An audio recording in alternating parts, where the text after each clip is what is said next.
Hello, Coach JPMD here. So, we're back. We're back to releasing episodes every Monday. So, expect to see an episode drop in your podcast app every Monday and hopefully every Thursday coming soon. Took a little break over the past couple of months. And we also rebranded our podcast last year to the Independent Physician's Blueprint. So, stay tuned for new episodes releasing every Monday morning. By the end of this replay episode, you'll understand how two physicians with the same name ended up transforming how they practice medicine and how you can do the same. Welcome to the Independent Physician's Blueprint with your host, Coach JPMD, that's me, where we help younger physicians decrease stress and increase income by transitioning from corporate to independent practices even without any business experience. In this episode, you'll discover at least 3 things. Number 1, how strategic cash flow planning can help physicians decrease stress. Number 2, why mastering the business side of medicine with IPAs, managed care, and niche specialization can multiply your income. And number 3, what it's like to build a sustainable burn-resistant medical practice from the ground up. So, we're here with Jude Pierre. It's just funny saying that. And it's such a pleasure to have you on the podcast, the Practice Impossible podcast, Jude Farley Pierre. It's a pleasure. So today we're going to talk about specialists. You're a specialist in medicine and you're a podiatrist in the Spring Hill area. And, before we even get into the practicing, we have to just clear the air out with the origin story, our origin story and how we met. And I don't know if you want me to start or you want to start. Go for it. I'll just interject. So I met Jude 2002. I had just moved to Spring Hill. I probably 4 or 5 months into Spring Hill. Same here. And I got a phone call from my team member and she was like, Dr. Pierre, there's a Jude Pierre on the phone and he says he wants to speak to you. I'm like, what is this? Come on. What do you mean Jude Pierre? No, he says this is Dr. Jude Pierre wants to speak to you. So I said, okay, whatever. I get on the phone and you tell me, well, I just tried to apply for privileges at the hospital and they said, I have privileges. So tell me how that started. Like, what were you hadn't had privileges and you called or you went to the hospital? How'd that work? So I moved in, I think, May 2002.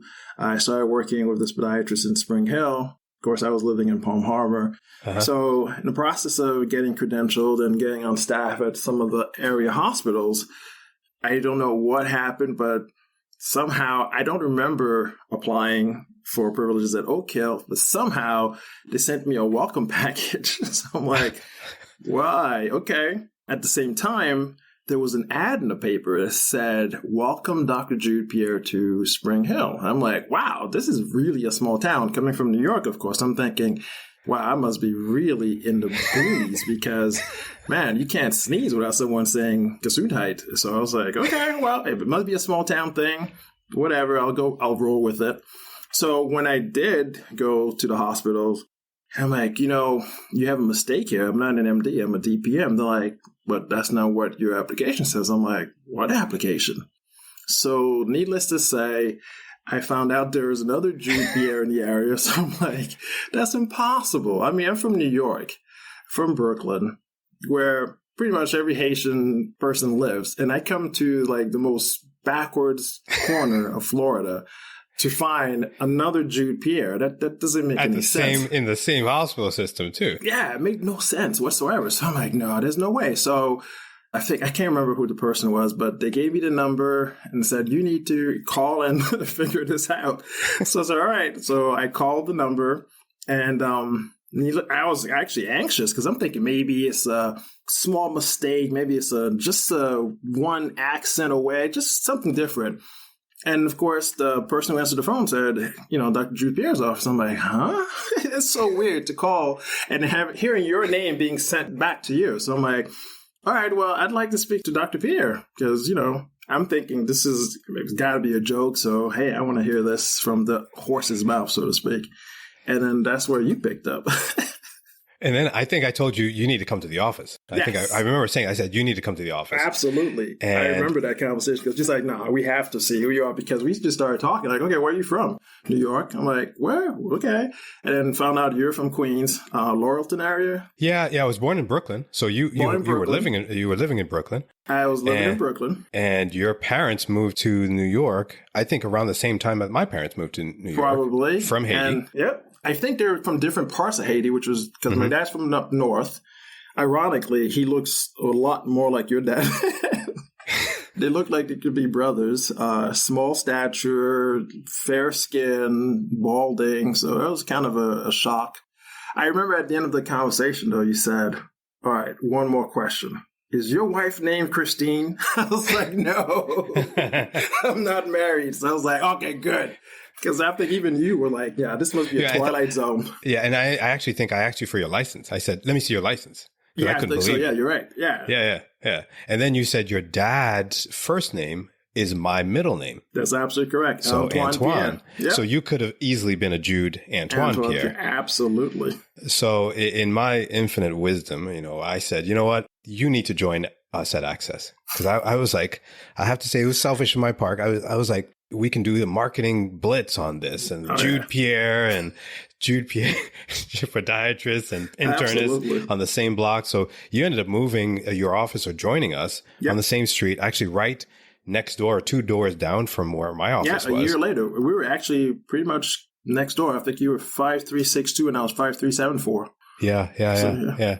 It was great marketing. I mean, it was it caused mass confusion and cross promotion. The hospital was the worst because I think there were times when you were on call and you had patients sitting in the hospital for at least 3 or 4 days before you even found out because they would admit them under my name. Oh. I don't know if we should admit that right now.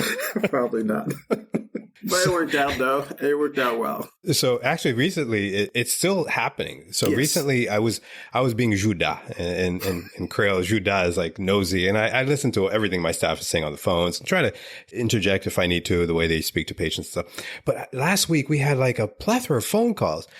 And they kept saying, no, this is not the podiatrist's office. This is the internist's office. I'm like, why they keep saying that? Why? And I do a Google search on your name and my phone number pops up on your Google page. So I had to actually contact, and it's interesting because I tell in our course, on the Llama course, I have a course on marketing that actually tells providers that they need to go on Google, make sure their stuff is updated because who knows what they're doing online. So it can cause mass confusion.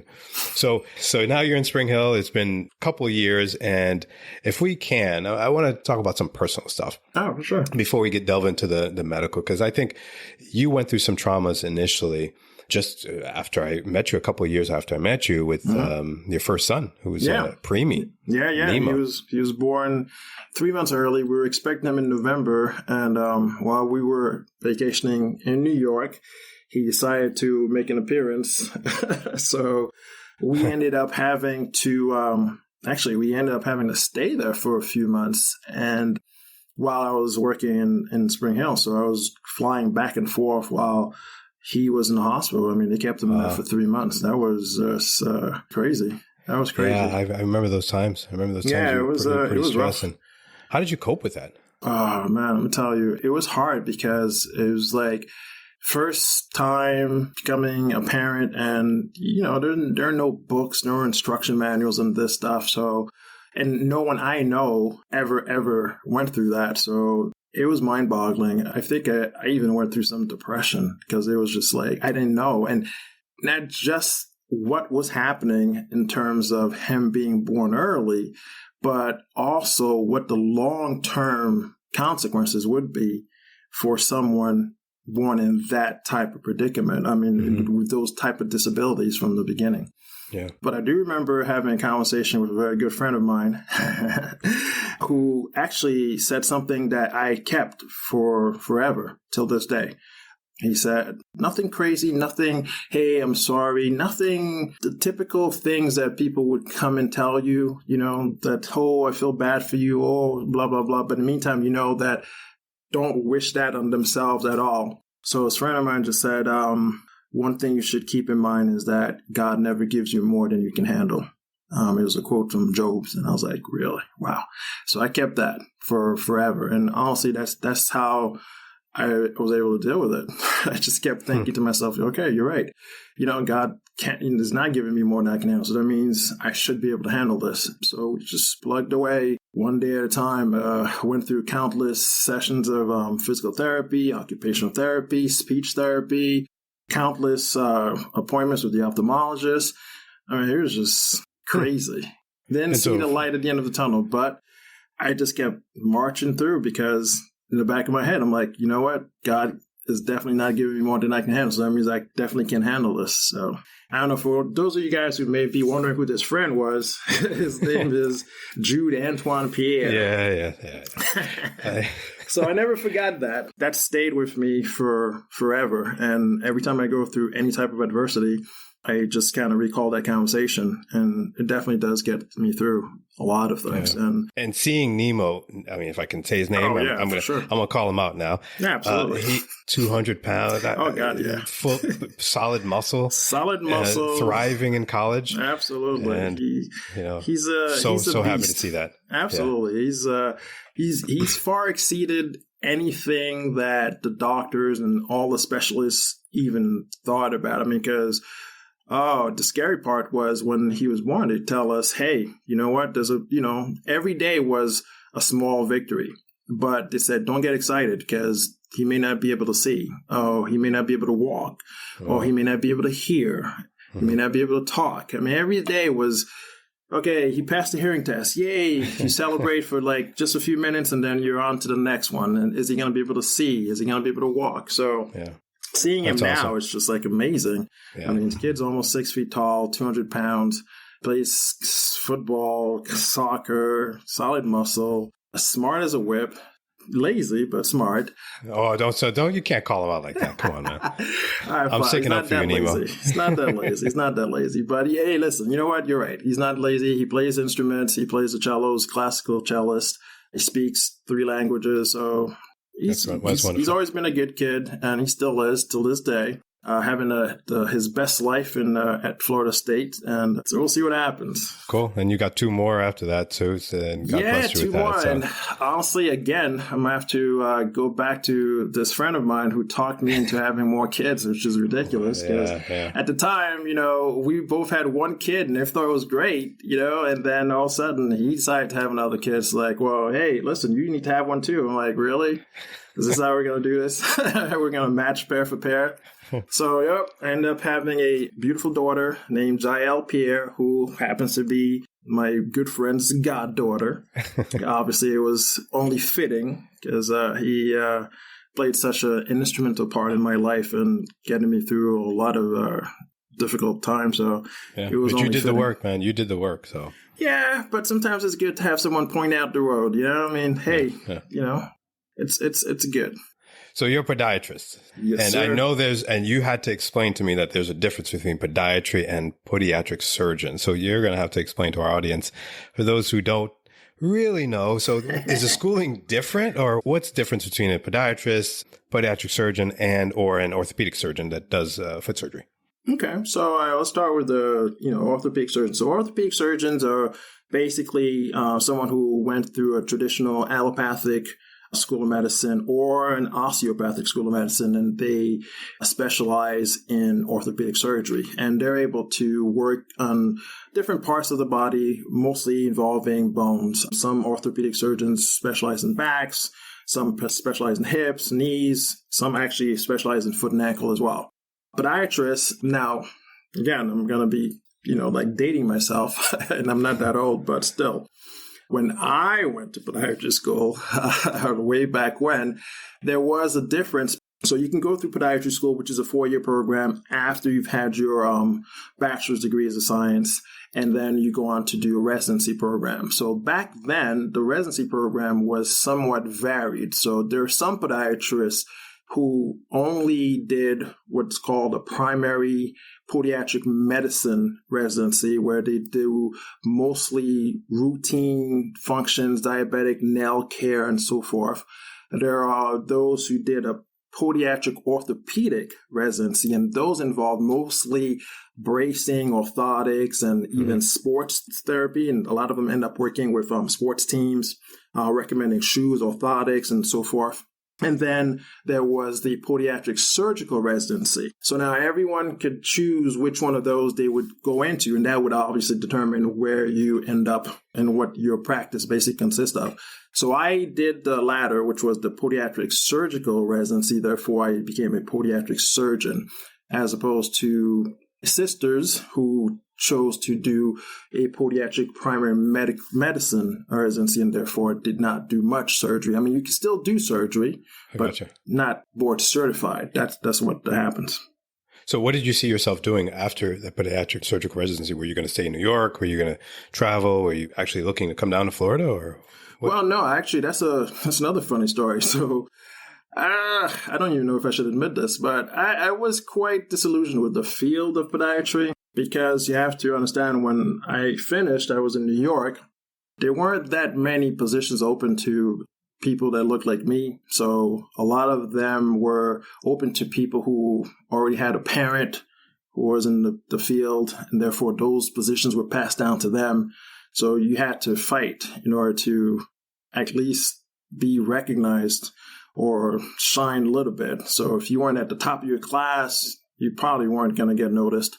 And I've had, people just say, hey, you're not going to make it, at least not in New York anyway. So that disillusioned me just a lot. And then, so I thought about just quitting. And then a friend of mine who actually graduated with me, she's a podiatric surgeon over in Pennsylvania. She said, no, I'm not going to let you give up. We went through too much, studied too hard. No, we're not doing this. So we did one final year residency with one of our mentors, Dr. Amelia Goes. And I learned different things. We did a lot of trauma rotations. So I found that I actually liked limb salvaging. I liked cutting people, so to speak, legally, of course. I like the idea of putting things back together or taking things off that didn't belong there or no longer viable, basically. So I thought about surgery. I thought it was a good field to go into because you can make a drastic difference in the outcome of someone's life. So I wanted to start practicing in New York, but 9/11 happened. So where I did my surgical residency was downtown Manhattan. The hospital is actually called NYU Downtown. It was one of those sought after surgical residency programs because of its location, number one. So it's literally right there, ground zero. We could see planes actually crashing into the buildings. Our hospital, as well as another hospital down there, Gouverneur, we saw the majority of the traumas that occurred from that tragedy. So we volunteered. We were treating dogs and firemen, police officers. I mean, it was just chaos, trauma everywhere, amputations, limb loss, all sorts of things. And I didn't realize that. It was a tough time to.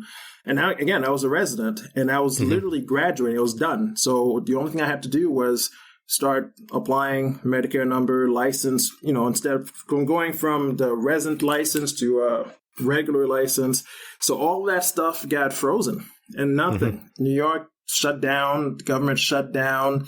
Every application, everything, a piece of mail was being sprayed down for anthrax.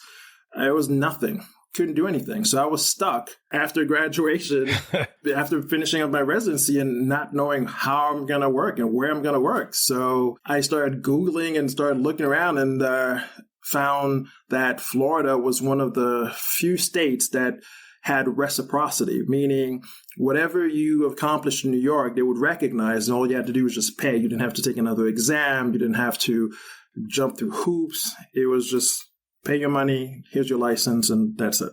Okay. So, I mean, you struck me as a almost miracle worker on some of my patients. So I know that it's probably some of the experiences that you had in New York, but we had a patient, Dr. Singh and I, and we were just starting out and growing the practice. And we had a patient that had a wound, I think, for about a year. I won't say his name, but I think you remember him. He had charcoal joint, heavy guy. So it was very hard to get its weight off his foot. And you came along, and I think within 3 months, the wound was healed.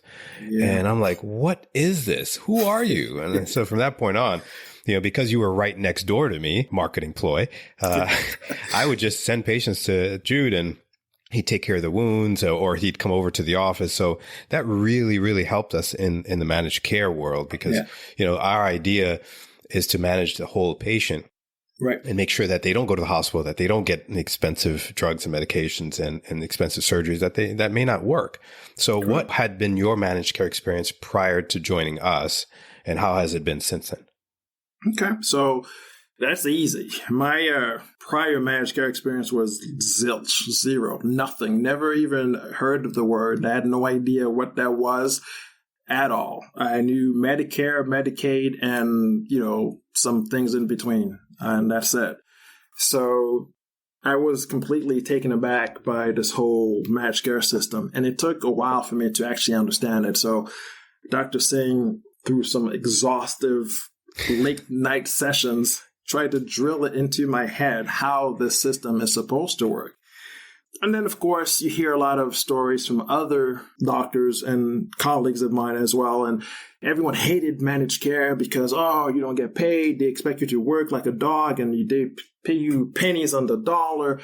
And so I was starting to become a little jaded and like, oh, God, this is probably not the best thing for me. So being part of a group like Access Healthcare started to open up my eyes and give me a new perspective on how patients should be treated.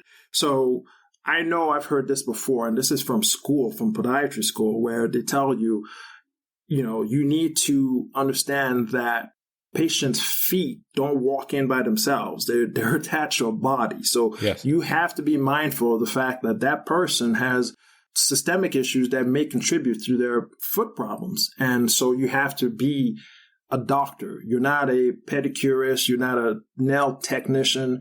You're a physician, and you need to treat the patients accordingly. So my approach then became like that. I basically started asking more questions. I started looking at the patient as a whole, and therefore I was able to coordinate the care with my colleagues, such as yourself, in order to, attain reasonable and desirable goals. And as far as wound care, so I fell in love with wound care early on, and I loved it.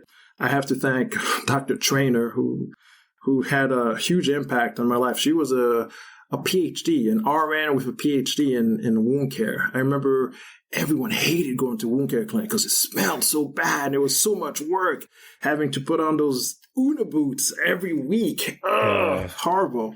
But man, I thrived on that and I loved it. So I made up my mind. I was board eligible for surgery. I decided to take my boards in limb salvaging and diabetic foot ulcers management instead. So now I'm a wound care board certified podiatric physician who also does surgery. So in that capacity, I'm able to do a lot of things that your traditional wound care specialist can't, which is not just manage the wound, but I can also manage the underlying osseous issues that are causing the wounds. Like, if someone has a metatarsal that's just too pronounced or prominent, I can alleviate that problem by doing certain surgical procedures that can take care of that, and as well as taking care of the wound forever, rather than just put them in a pair of shoes. Yeah. So you've niched out even the podiatry practice. Absolutely. In terms of what you do. What are your other colleagues doing? Are they, because I know that, not everyone is doing this. Right. How are other colleagues managing their practices? I know some are going to nursing homes, assisted livings. How do they land these jobs and these positions? How do they practice? So I noticed a lot of the podiatrists in our area specifically. So the majority of them, they did a lot of nursing homes, which I also did in the beginning as well, because again, it's one of those like, oh, hey, this is what you're supposed to do. So I did it. Until I was like, no, there has to be a better way. So that's when I decided to niche out. Again, with Dr. Singh's help, it was kind of easy to say, hey, pick out what you think you're good at and then just do that. Other guys, I noticed they do a lot of primary care stuff. Like they'll hire podiatric assistants, which is someone that they train to do a lot of the basic functions like nail care, callus care, and things of that nature. So you have 5 or 6 of those girls or guys working on the patient, and you're able to, I guess, it's kind of like networking. You have 5 or 6 people doing the work, and then you just go in and you provide a certain amount of care, but they're working under you. So that's how they're able to do some of the things that they do. Otherwise, it's impossible to make a good living because it's a numbers game. It's a numbers game. Yeah. So, and it's mostly fee for service, right? Yes, it's mostly fee for service. But I also heard you speak about contracts, and some HMOs or some managed care organizations will give podiatry groups contracts. Right. Are they capitated contracts or are they fee for service contracts as well? There are certain podiatry groups who have been here in existence for quite some time in the Tampa Bay area, and they're able to form what you call an IPA, and therefore compete for some of the capitated contracts that some of the managed care plans had to offer. Now, again, business savvy, that's fine because it serves your group. You go in, you lowball basically. You offer the best price you think the insurance company is going to allow, and then they give you the contract, and it's a numbers game. Again, you're like, okay, I'm going to be the only group to see all of these members, therefore it's going to be fine. Now, when the managed care plans grow, and therefore you don't have a presence in this county and the managed care plan's there, then you subcontract with another podiatrist like myself, for instance. You give them a fee-for-service contract. You're able to, so that they can see the patient, but basically underneath your capitated contract. So you send in a claim, and they'll pay you based on the contract that you sign with them. And that contract's usually for a set amount based on a certain amount of codes that they allow, which is actually a really good system because it definitely cuts out a lot of the menial nonsense that you have to deal with the traditional Medicare plan, which is modifiers and different codes. You know what I mean? When you have a managed care plan, it's so much easier because you have X amount of codes, this is how much you get paid, boom. It's very easy. You submit your claim, you get paid. That's it. So what Judith's talking about is really something that I've been trying to hone in on, the Money Tree series that I started a couple of weeks ago. And he's describing IPA contracting. So if you take a look at the Money Tree series, there's a couple of series already out there. I invite you, the listeners, to actually re-listen to those episodes, especially the one about the IPA and the MSOs, because that will kind of help you understand what we're talking about here in that Money Tree series. So that was a plug to another series episode. So. And it all ties in. It all ties in. And that's what we're trying to do here to help physicians understand this stuff, because we're definitely not taught this stuff in medical school or residency. No, not at all. Never even heard of it, honestly. Yeah. You know, as you grew, you got busier and you invited your sister to be part of your practice. How was that? Yeah, that was interesting. So as we grew, and it got to a point where, again, being part of a group such as Access allowed me to get very busy very quickly because I had a tremendous amount of support from my colleagues as far as referrals are concerned. It didn't hurt things that I was the only podiatrist in the group, so it was kind of easy. Oh, wow, you have a foot problem? Boom. Instead of taking care of it myself now, we have someone who can do it for you, so that it was easy. So I stayed very busy. We tried hiring different podiatrists over time, and things just never actually worked out because, again, it's sad to say, but you know, when you go to med school, podiatry school, dental school, chiropractic school, you're just not taught the business of it. So a lot of them came in with unrealistic expectations. They thought things were the exact same as when they were in residency. Not a clue as to how it is to manage a practice, let alone a managed care practice. It's just not that black and white. There are so many different variables that you have to take into account. It's not hard once you actually commit yourself to learning it.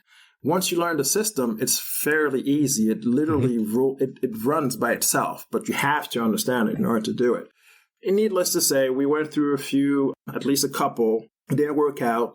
And at the time, I think my sisters were in New York, and they were getting a little tired of the politics and the hustle and bustle of New York City. Therefore, they were looking to relocate. So I told them, hey, listen, we have a growing practice here. Why don't you bring your expertise down to Florida if you want to, and we can see if it works. So, 5 years in, she's still there. it's a work in progress. Working with family is never easy, but you have to kind of find a way to do it. It's definitely a lot more challenging than I'd expect before, but it's still there. There's pros and cons. I mean, the pros are good in the fact that you can actually pull her aside and say, hey, listen, this is not working, or you need to do something different, because you can't do that with someone who's not related to you, because that person will take offense quickly as far as like, whoa, you're trying to tell me how to practice. No, but if it's coming from a sibling, it's a little bit easier to swallow. Well, you've got a big heart. I guess so. Yeah, I suppose you could say that. So what would you tell the younger version of you, now that you've done this for 20 plus years, about practicing podiatry or even practicing medicine? What would you tell them that you would have done differently? Oh, wow. There's so many things I would tell my younger self. Let me see. The first thing I would tell my younger self is probably don't do it. Don't go to med school. Don't say that. Don't say become a DJ. You can make more money in less time. But if you absolutely have to do it, I'd say... Because you want to do it. Because that's what I say. Because you want to do it. Because you have the heart to do it. I would say you need to learn everything, not just the stuff they teach you in school, but you also need to learn the business of it. You need to actually know how to run a business, because at the end of the day, yes, we're taking care of patients, but it's still a business. You don't have that type of mentality, you're not going to make it for very long. You're going to burn out quickly, because you have to learn how to work smart, not just hard. Working hard is absolute, because that's going to happen regardless. But you also have to learn how to work smart.